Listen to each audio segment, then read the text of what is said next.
Welcome back, South Africa. It's an amazing Friday over here on the Afternoon Express Kitchen, because not only am I having this segment alone, but I've got a lovely guest joining me today, and you're going to be helping us and giving us tips and tricks to make sure I get it right. Well, I'm sure you're not going to get it wrong. Your reputation goes before you, but you're cooking some of my favorite things. Thank you very much. So we'll be making oxtail and Umnqushu today. And to start it off, I'm going to get my Umnqushu cooking in this pot over here. I've actually had it soaking overnight. So let's just do this. I've got basically what you do with Umnqushu, you always, like you do with rice and other stuff. The ratio is about 3 to 1 in this case. For me, I normally do 3 to 1. For rice, it's 2 to 1. So we're going to let that cook on its own on a high temperature, let it do its own thing. And then we're going to get started with our oxtail. Delicious. I cheat with that. I sometimes put it in the microwave. Just no, just a little bit of time. Just a little bit. A little bit of time, and then I do what you do and stick in the pot. Because I'm greedy, I want it now. I know.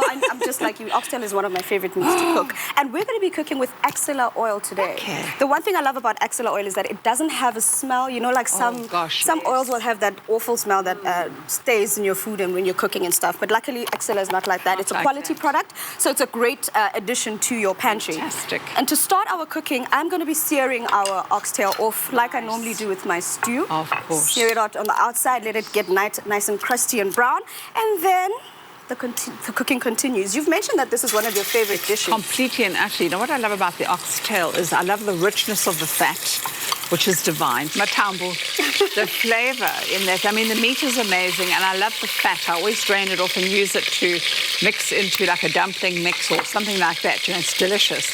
But the bone, once you've cooked that meat all succulent and tender, I like to, you know those little corners, I like to nip it off. I know. Suck out all that gorgeous marrow. I know exactly what you mean, because that's also for me the most fun part of it. Yes. It's like an actual experience, like while you're there. It's not fun if you can't just suck on the bone. I mean, my husband eats the meat and leaves the bone. We're like Jack Sprat and his wife. I'm like, whoa. Jump on those bones. Oh my word, that sounds amazing. So now that we've browned the meat off, I just want to make sure that all sides are nicely browned. So this is what we're looking for. We want it to be nicely brown and have a nice coat, a nice crust on the outside, because this ensures that the juices stay inside, baby. Because we want our meat to be nice and juicy and tender and delicious, right? Absolutely. So now that that's done, I'm going to take these out, just put them on the side over here. Nice. Because we want to cook the rest of the food. But the one thing you have to remember, why I'm doing this is we want to still maintain that flavor of the oxtail. Absolutely. Because now if I'm going to drain it and I'm going to start again, put more oil in there, it basically takes away all those flavors. The good stuff is in the bottom of that pan. Exactly. So I go in now with my onions. Nice. It's basically called a mirepoix. You know this. I was just going to say, it's not Xhosa, it's not Zulu, it's French.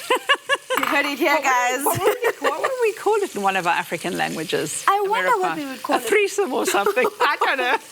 1, 2, 3. It's not me, guys. No, I'm just saying. Yes, you are correct. Like the French would say, you know, like a mirepoix. A mirepoix. Mira you, mirepoix. So we're going to fry off our celery, onions, and carrots over there. And then once it's fried off, we're going to be adding the rest of our ingredients. So the reason I do this as well is so that I build the levels of flavor when we cook, which is very important.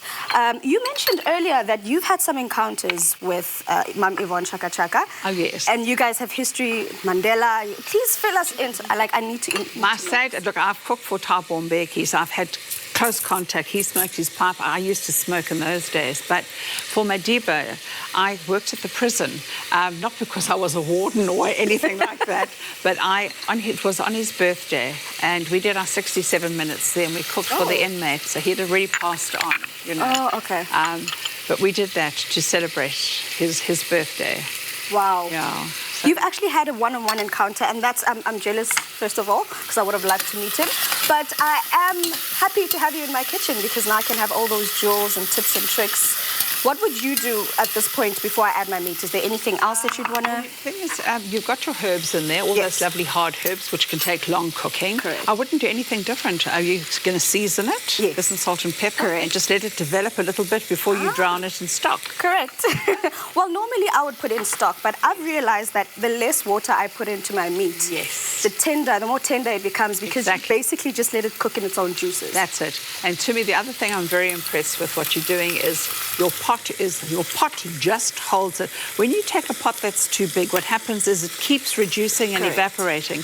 And often my listeners on radio say, I make a stew, but the meat is stringy and it's da-da-da-da-da. And the reason for that is there's too much surface area. So it's actually got to hug.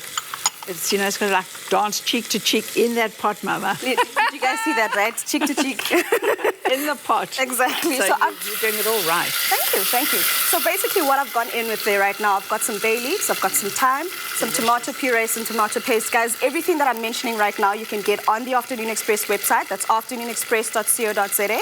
And basically just letting this mellow out together. You did put garlic in here. I did put garlic. Oh, I'm loving it even more. And another special addition, I put steak and chop spice. Yes. But I always put sugar as well because the tomato. Or yes, to cut the acid. Yes. Lovely. So I've got my sugar in there. And guys, we're going to go in with the pièce de résistance. Yes. Our oxtail. Put it in. I can't wait. Yeah, all we do now is we let it cook. We ignore it. I actually lower the heat. Yes. And then I let it cook and simmer in its own juices and get nice and tender. And then we're going to have dinner. We're going to enjoy this. We're going to have an awesome time with your favorite oxtail, your favorite dish, oxtail, umnqushu. Samp and beans, yeah. And what I would normally do is after my samp is cooked, I just add in some sauteed onions. Beautiful. Seasoned, salt and pepper. I almost forgot my salt. But I actually like to add it at the end because you've got the steak and chops. I would you see, you're right. Just a ning, because your steak and chops have got salt in it. Exactly. Now that's to this lady giving you good hints and tips. Are you listening? Thank you so much for joining us today, guys. That was basically our celebration of Madiba today with his favorite dish, Umnqushu and oxtail. But there is a recap for you to watch if you missed all these steps.